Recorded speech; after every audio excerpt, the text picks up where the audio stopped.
এক এক রকমের বাইনের মধ্যে এক এক রকমের মজা। কথা হয় না, মিশা কথা বলতেছে।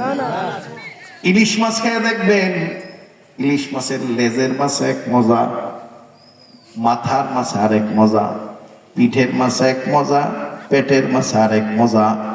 মাছ একটা মজা ৩-৪ রকমের।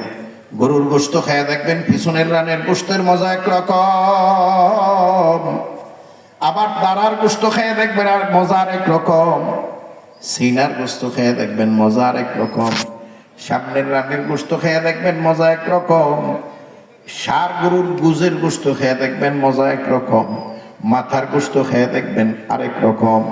গরু এক গরুর ভিতরে ৪-৫ রকমের স্বাদের গোশত আমার মাওলায় তৈয়ার করছে। এই গরু তো আল্লাহর প্রয়োজনে লাগে না, গরু তো আমার আপনার প্রয়োজনেই লাগে। কথা ঠিক কিনা? আমার প্রয়োজনে লাগতেছে। তাহলে পানি বানাইছে আল্লাহ আমার জন্য, গরুটাও কার জন্য, মাছগুলা কার জন্য? এই যে সূর্য আলো দিতেছে, সূর্যের আল্লাহর কোনো দরকার? সূর্যের তাপের কোনো দরকার আছে আল্লাহর? 15 দিনের জন্য যদি সূর্য না ওঠে, বাজারে যায় দেখবেন একটা লাউ কদুর দাম 100 টাকা দিবেন, পাবেন না। 500 টাকা দিয়ে তালাশ করে দেখবেন, পাবেন না। কারণ সূর্য যদি আলো না দেয়, কদু গাছ কদু দেয় না, মরিচ গাছ মরিচ দেয় না, সিম গাছ সিম দেয় না। সূর্য যদি তাপ না দেয়, জমিন যেইভাবে ফসল দেওয়ার কথা ছিল সেইভাবে ফসল দেয় না। সূর্য তাপ না দিলে দেখবেন ফুলকপির ফুলগুলা নষ্ট হয়ে যায়, ডিসকালার হয়ে যায়, স্মৃতি ধরে যায়। তাহলে সূর্য এটা আমার মাওলার প্রয়োজনে লাগে না, সূর্য তো বানাইছে মাওলায় আমার জন্য। কথা ঠিক কিনা? এক মাস সূর্য নাই। বাজারে যেয়ে দেখবেন তরকারির বাজারে আগুন, 1000 টাকা কেজি দিয়েও 1 কেজি কাঁচামরিচ পাবেন। সূর্য কত গুরুত্বপূর্ণ এক জিনিস। দেখেন এই সূর্যকে আল্লাহ একদিন কয়ে দিছে, পূর্বের আকাশে উঠবি, পশ্চিমের আকাশে যেয়ে ডুববি। একদিনের জন্য আপনার হায়াতের জিন্দেগিতে কোনো ব্যতিক্রম পাইছেন? মানতেছে এই পৃথিবীর থেকে সূর্য 13 লক্ষ গুণ বড়। একদিন কয়ে দিছে, হুকুমের কোনো ব্যতিক্রম হয়নি। কিন্তু আমি আর আপনি, চন্দ্র কার জন্য বানাইছে আল্লাহ?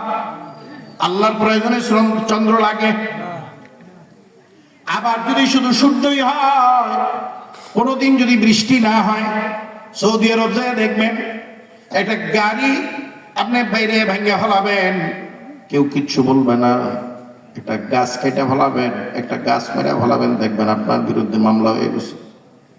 কারণ একটা গাড়ির দামের চাইতে সৌদি আরবের জমিনে একটা গাছ উঠাইতে বেশি খরচ হয়। কথা হয় না ভাই? এই যে বৃষ্টি, এটা কার জন্য, কার প্রয়োজনে? এটা আমার আপনার প্রয়োজনে। তাহলে সূর্য আমার জন্য, চন্দ্র আমার জন্য, গ্রহ নক্ষত্র আমার জন্য, গাভী গরু আমার জন্য, বলদ গরুটাও আমার কাছেই লাগে, ষাঁড় গরুটাও আমার কাছেই লাগে, পানি আমার কাজে লাগতেছে, মাছ আমার কাজেই লাগতেছে, আমার চাহিদাই পুরা করতেছে। এত কিছু মাওলায় আমার জন্য বানাইলো। আমারে বানাইছে মাওলায় কার জন্য? এবার কথা নাই। সব বানাইছে আল্লাহ আমার জন্য, আমি কার জন্য? আল্লাহর জন্য। এই যে মুখ দিয়া বললাম আমি আল্লাহর জন্য, আমি কি আসলে আল্লাহর জন্য হইতে পারছি?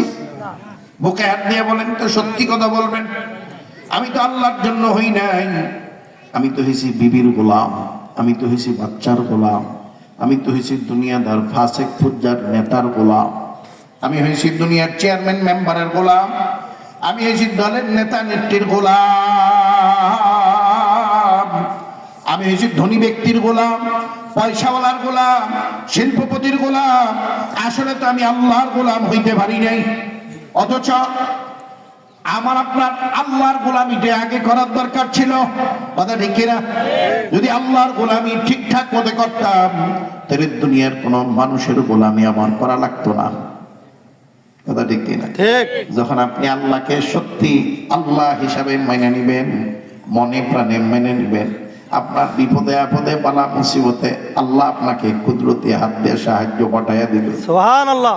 কিন্তু আমি আর আপনি বিপদে বললে দৈত্যই নেতার কাছে, নেত্রীর কাছে, মেম্বারের কাছে, চেয়ারম্যানের কাছে, অথচ চেয়ারম্যান, মেম্বার, এমপি, মন্ত্রী, মিনিস্টার, দুনিয়ার ধনী শিল্পপতি সবগুলাই তো আল্লাহর দরবারে ফকির। ধনী কেডা? একমাত্র ধনী তো একমাত্র আল্লাহ। ভাই মেম্বার আর চেয়ারম্যান তো আমার চাহিদা মিটাইতে পারবে না। আমার যা প্রয়োজন, আমার প্রয়োজনের থেকে বেশি দেওয়ার ক্ষমতা রাখে একমাত্র আল্লাহ। কথা ঠিক কিনা? আমার যা লাগবে আল্লাহ তাও দেয়, যা লাগে না তাও আল্লাহ আমাকে দিয়ে রাখছে। কথা ঠিক কিনা? কিন্তু আমি আর আপনার আফসোসের ব্যাপার, আমি আর আপনি এই গোলামিটা করতে পারলাম না। আল্লাহর গোলামি ছাইরা আমরা শয়তানের গোলাম হয়ে গেছি। শয়তান যেই কাজে খুশি হয় আমি আর আপনি সেই কাজে ব্যস্ত। আল্লাহ যেই কাজে খুশি হয় আমার আপনার দ্বারা সেই কাজ হচ্ছে না। নিজের বিচার পরের কাছে দিলে হবে না, নিজের বিচার নিজে করেন। আমার আপনার অনেকের বাড়িতে কুকুর থাকে, অনেকে শখ করে পালে, আবার অনেকে পালতে হয় না। বাড়িতে এলে খাবার দিলে কুকুর আর ওই বাড়ি থেকে যায় না। কথা ঠিক কিনা? খাবার কি দিছে?